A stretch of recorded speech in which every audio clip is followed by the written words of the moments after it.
Friends, welcome to my channel. இன்றைக்கி நம்ம பார்க்க போகிறது கொண்டக்கடலை கிரேவி எப்படி செய்யலான்றதை பார்க்க போகிறோம்.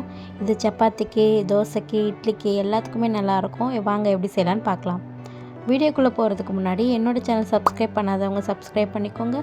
பக்கத்தில் இருக்க பெல் ஐக்கனையும் கிளிக் பண்ணிக்கோங்க. அதுக்கு நம்ம மசாலா அரைக்க போகிறோம். அதுக்கு ஒரு பேனில் கொஞ்சமாக எண்ணெய் ஊற்றிக்கோங்க. எண்ணெயில் 2 பட்டை, 4 கிராம்பு, கொஞ்சமாக கடல் பாசி, 2 ஏலக்காய். ஸோ இது எல்லாத்தையும் போட்டு ஃபஸ்ட்டு நம்ம வதக்கிக்கலாம். இது கொஞ்சமாக கலர் சேஞ்ச் ஆகிற டைமில் நான் ஒரு 2 வெங்காயம் சேர்த்துக்கிறேன். 2 பெரிய வெங்காயம். ஸோ 2 பெரிய வெங்காயத்தையும் போட்டு நல்லா வதக்கிக்கோங்க. இதில் ஒரு 10 முந்திரி அளவுக்கு நான் உடச்சி சேர்த்துக்கிறேன். ஸோ இந்த கிரேவிக்கு முந்திரி ரொம்ப டேஸ்ட்டாக இருக்கும், அதுக்காக தான்.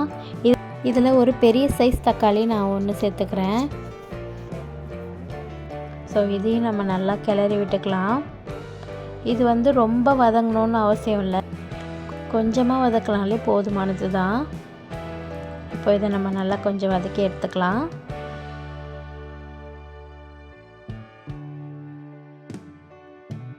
அவ்வளோதான், இந்த அளவுக்கு வதங்கினாலே போதுமானது.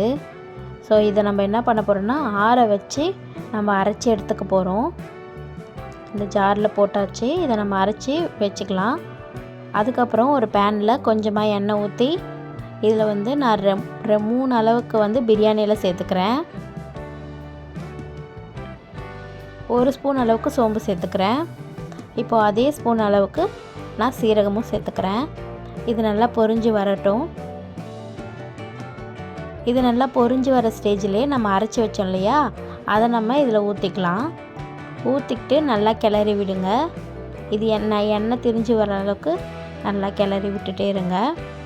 இந்த ஸ்டேஜில் நான் 1 ஸ்பூன் அளவுக்கு இஞ்சி பூண்டு பேஸ்ட்டு சேர்த்துக்கிறேன். ஸோ அதையும் நல்லா மிக்ஸ் பண்ணிக்கிறேன்.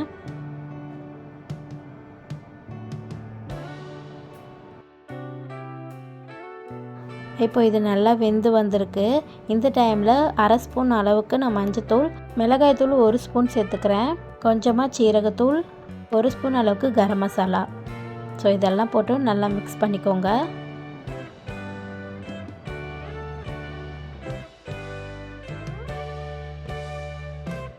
இந்த ஸ்டேஜிலே நான் 1 ஸ்பூன் அளவுக்கு உப்பு சேர்த்துருக்கேன். நீங்களும் அதை சேர்த்துக்கோங்க. இது நல்லா மிக்ஸ் பண்ணியாச்சு. இப்போ நம்ம தண்ணி ஊற்றிக்கலாம். நான் ஏற்கனவே மிக்சியில் அரைச்சி வச்சேன் இல்லையா, அந்த தண்ணியை கழுவி நான் இதில் ஊற்றிக்கிறேன்.